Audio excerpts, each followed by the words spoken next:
시청자 여러분, 주말 잘 보내고 계십니까? 청와대 김부겸 대변인 사건은 이 나라의 공직자들 도덕의식에 관한 중요한 의문을 던지고 있습니다. 많은 것을 생각하게 합니다. 더군다나 이 문재인 대통령의 도덕 불감증, 어떤 시청자들은 불감증이 아니다, 원래 도덕의식이 없다, 이런 지적까지 하고 있습니다. 김부겸 대변인이 사표를 내자 노영민 대통령 비서실장이 고별 오찬을 준비했고, 문재인 대통령은 앞으로 어디서 살 것이냐라는 걱정까지 건네주면서 오찬 후에 청와대 경내를 같이 산책을 했습니다.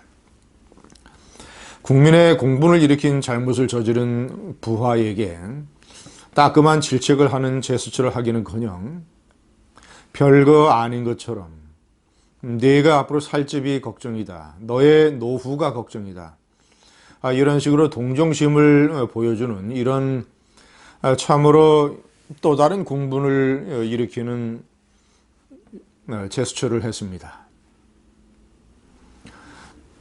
시청자 여러분, 저는 김부겸 사건에서 자기 자신 그리고 자신이 속한 조직, 김부겸 대변인의 경우에는 좌파죠. 그리고 이 대한민국이라는 국가, 이 세계에 대한 공직자의 어떤 책임의식, 이런 문제를 생각하지 않을 수가 없습니다.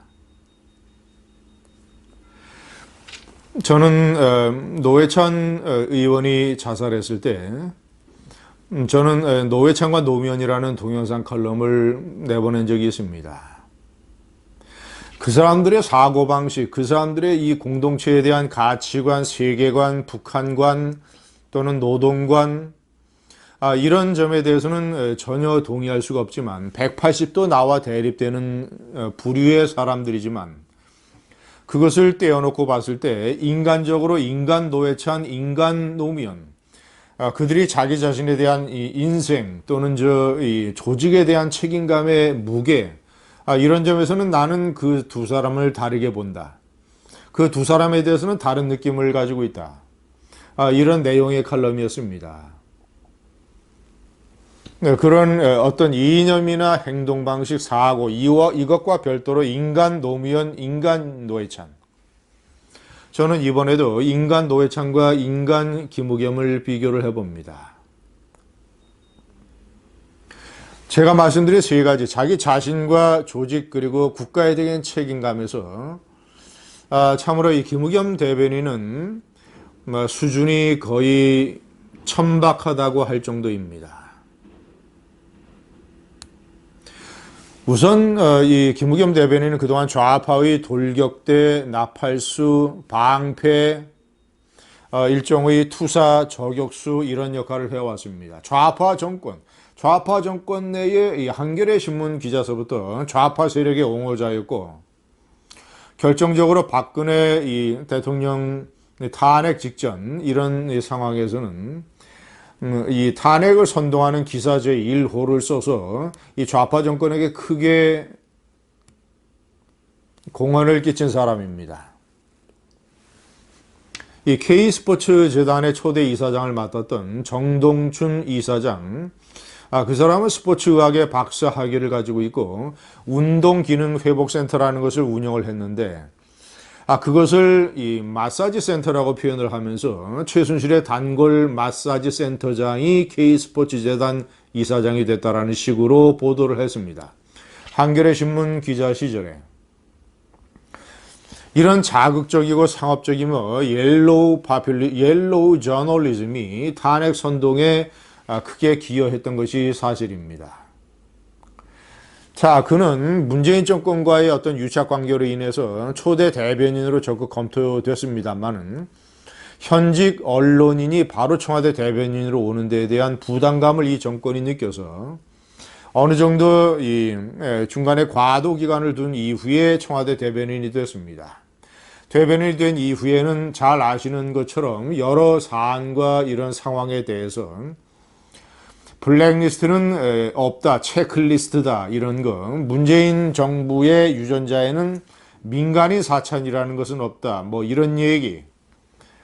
자, 그리고 김기식 금감 원장이 전직 의원 시절에 이 여비서를 데리고 3천만 원 국민 세금 외유를 다녀온 사실을 놓고 언론의 대대적인 보도에 대해서 언론이 그렇게 취재할 게 없나 이런 식으로 비아냥대고 조롱을 했던 이런 사실들.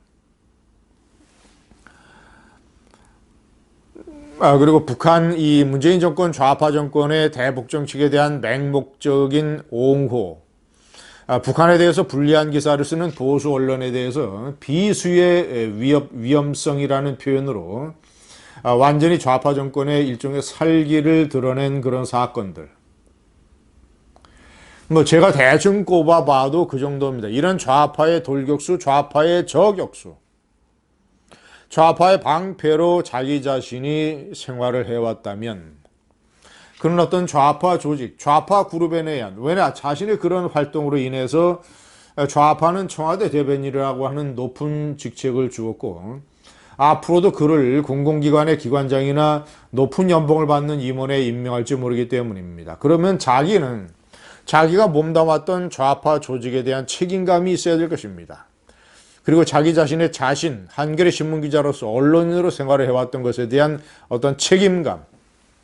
뭐 대한민국이라는 국가는 제가 아예 차치를 해놓고라도 자기 자신의 그런 행동이 자기 자신의 가치관과 도덕성 그리고 이 좌파 조직에 대해서 얼마나 많은 해악과 손해를 끼칠 것인가를 전혀 상상도 안 했다라는 점. 미처 상상을 못한 실수가 있다 하더라도 이 일을 수습하는 가운데서 자기 자신이 어떤 책임 있는 모습을 보여야 하는가 이런 것에 관한 의식이 거의 없다라는 점, 천박한 책임감을 보여줬습니다. 반면 노회찬 의원은 제가 그 사람의 이념이나 사고방식 또는 그동안 보였던 언행에는 동의하지 아니하지만 개인적인 그런 면, 그는 정의당의 원내대표를 하면서 얼마 되지 않는 특수활동비를 전부 4개월치를 반납을 했습니다. 이 보수 세력의 어떤 정치인이 거액의 특수활동비를 거의 집에 가지고 가서 수억 원의 비자금을 은행 금고에 넣어뒀다는 사실하고 너무나 이 대치가 되지 않습니까? 자, 그리고 그는 4천만 원 때문에 자살했습니다.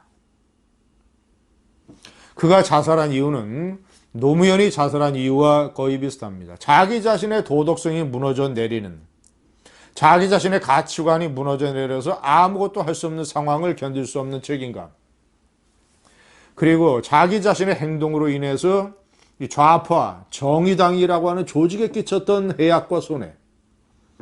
이것을 만회하고 자기가 죽음으로써 자기가 목숨을 던짐으로써 자기의 조직 정의당이 다시 살아날 수 있다라고 하는 일종의 책임감, 부채의식, 그 부채의 상환,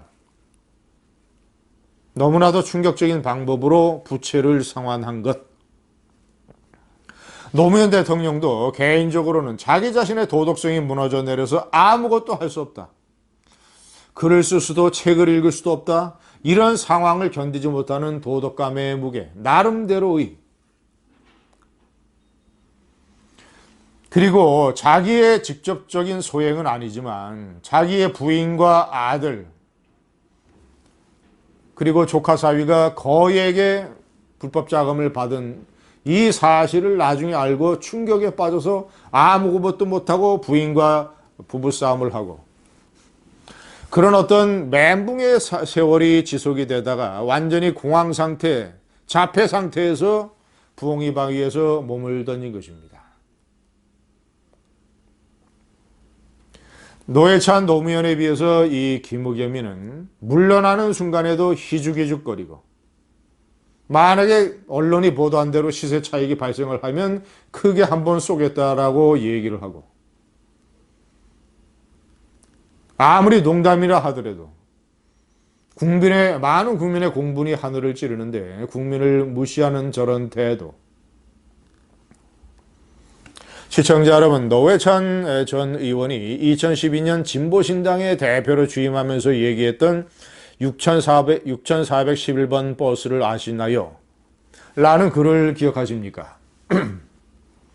6411번 버스는 구로동에서 강남 개포동으로 출근하는 그 길을 다니는 버스입니다.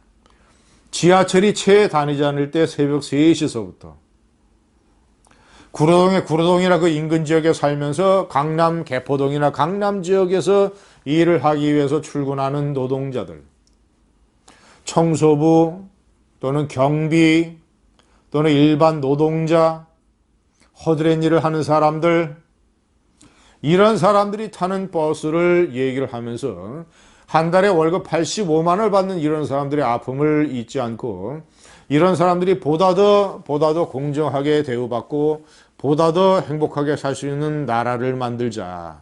뭐 이런 식으로 대표 취임사를 한 것입니다. 6411번 버스는 흑석동도 지납니다. 흑석동 재개발 지역에 26억짜리 빌딩을 산 김의겸. 자신의 군산제일고등학교 1년 후배가 지점장을 맡고 있는 은행을 일부러 골라서 10억 대출을 받았던 김의겸. 김의겸은 조용한 시간에 조용한 곳에서 노회찬을 한번 생각해 보시기 바랍니다. 감사합니다.